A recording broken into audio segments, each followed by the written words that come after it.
Hello and welcome to another Ask AJ. Well, it's actually Ask ST today. Yes. Ask Sam and Tess. And Ted. Oh, Ted, we're boring Ted already. Ted's yawning. He's had enough. Ted, have you had a hard day? Hard day, mate.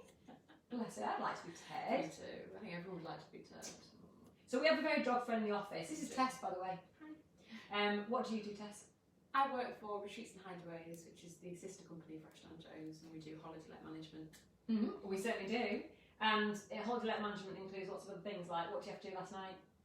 Went to a lovely cottage we have in Cartmel and to let the guests back in because they'd locked themselves out at 9 o'clock last night after being in the hot tub.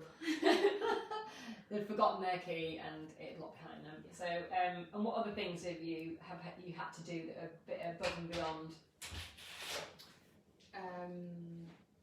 You've had to switch somebody's smoke alarm off that set off the toaster. Yeah. What else have you had to do? We leave a nice welcome pack, don't we, for people? Yes, we do. Yeah, a welcome So gift that, for everyone. that means they're happy when they arrive. Yeah, so they get a nice gift from us. So it's just little local bits. So. And do most people, because all our houses, or nearly all our houses, are doggy friendly, aren't they? 50-50 really. Oh, are they? Yeah, because they take longer. Well, and also because some owners, I should say, don't want their holiday homes to be doggy friendly. They'd rather not have the extra money because it's usually extra. But some of ours are doggy friendly, aren't they? Yes, yeah, they are. And our camper vans are doggy friendly. They are. That's because anything we own, we make doggy friendly. Because we have Ted and doggy George. friendly. Because we're doggy friendly. That's right. So when somebody's thinking about turning their home into a holiday home, or buying a holiday home, or buying a home that wasn't a holiday home and converting it into a holiday home, what are the kind of things that they think about? What do people want in a holiday home? What's really important to them? The guests. What do guests want? Yeah, what do guests want? Yeah. Wi-Fi. Right, okay. Even if it's in the middle of nowhere. Has Bluebell Wood got good Wi-Fi? It's got Wi-Fi. Yeah. I think it has actually got good Wi-Fi. Yeah. You can watch Netflix and stuff. Well, it's got smart TV, so you've got Netflix and everything else you would that's cool. need. Yeah. That's such a cute little cottage, isn't it? Yeah. Just one bedroom. One bedroom. One bedroom. Yeah. That romantic hideaway. It's like 400-year-old cottage, so it's lovely. That's over in Cartmel. Yeah. And it's got an acre of woodland as well with a stream running through it. And a a bridge hot to tub. get to the house over the stream. So cute. It's very cute. The biggest issue we have there is nobody can find it. Yeah. So that's what you have to do today, isn't it? Guide somebody in because they can find it. Yeah. And what about because most of our homes are the bigger ones, aren't they? So what do people want in a bigger home? So they're coming with a big family. What's important to them? Enough space for them all to be able to kind of go to different spaces of the house, not be all on top of each other. Hot tubs. Actually, to go back to the space, what is interesting is that sometimes it's tempting to make lots of bedrooms out of a house that doesn't have supporting reception rooms. Yeah, you need to be able to seat as many people as you can sleep around the table. Sleep around the table. Seat around the table that you can sleep. Yeah. So if you've got 4 double bedrooms, which is normally 2 doubles and 2 twins, let's say. Yeah. You probably need 3 bathrooms, which is that's fair. Yeah. Yeah. And then how many reception rooms would you need? Think. Well, I don't necessarily think it needs lots of reception rooms. It's just lots of space for them all to sit. Yeah. Because it's the worst if they've got like 10. It can sleep 10, but there's only one sofa for them all. So you need to have as many people that you can sleep. You can sit down. Yeah.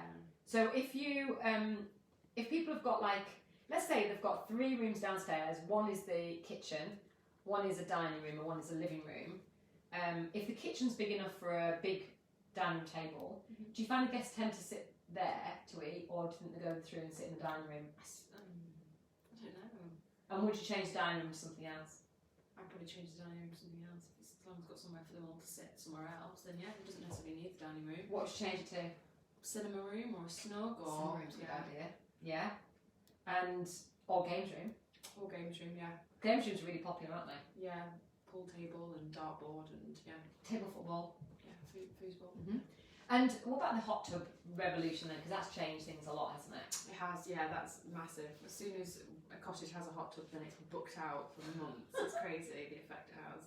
But it's an expensive thing to run, isn't it? Yeah. And So it's complicated. you have to have the maintenance team, so we use Lakes hot tub services or something, and they come and manage the hot tubs and Empty them, test them. because it's got to be emptied between guests and it has to be managed, and I think we go to them every single day to make sure that the levels are right and the chemicals are fine. So it is a big thing to manage. Cost, yeah, it's a big cost, but days off.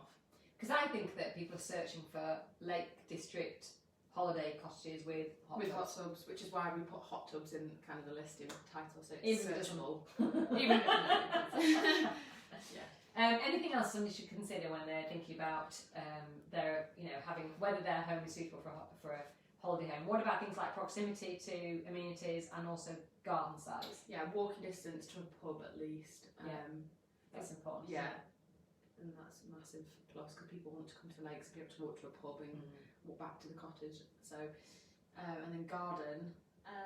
We've got a few apartments that have a shared garden, and it's great because it's got kind of everyone can use it. It's kind of, but what about Lone Oak? Because that's got a huge garden, hasn't it? Like an acre and a half garden. Yeah. And Little Beck as well. Has the gardener that comes weekly as well. So you've got to have gardener as well. I think what we see in Ashdown Jones is if you've got a house that's not got a very big garden, it's probably best for a holiday cottage, then you haven't got big maintenance issues. Yeah. I think holiday guests do like a big garden, but it's just an extra bonus. It probably isn't part of their decision as long as it's got somewhere to sit and eat outside. Well, Lone Oak, because it's got a huge garden and we're trying to appeal more to families, they've invested in a massive play equipment outside for children, which is really good. And then could you get more per night if you've got like things like play equipment and stuff? Good question. Probably could, I think, because it's got more facilities, I suppose, and you don't really have to leave. You don't and it's more desirable. More desirable then, isn't it? Even if it's only a 10-minute walk from Windermere, it's still good to have a park in the garden. So something that we can do is, and something Tess and Julie do that manage retreats and hideaways, if you're wondering about a property you have and whether it would convert into a holiday let, and all things you need to consider, or you're considering a purchase either through us or through another agent, and you don't know whether what the kind of return on your investment could be, we can do projections for you and put together a report so you can see what you need to do. I mean, we've got somebody at the moment that's got a mezzanine floor that we can't really include, so we're going to have to box that off, so they're going to consider that as the cost, turning it into a holiday cottage. You might have dangerous stairs, or you might need to put a ramp into the front door or something like that. So we can advise you on all this and also tell you what return on investment you would get. And then we can say things like, if you put a hot tub in, it's going to cost you this, but you'll get this back.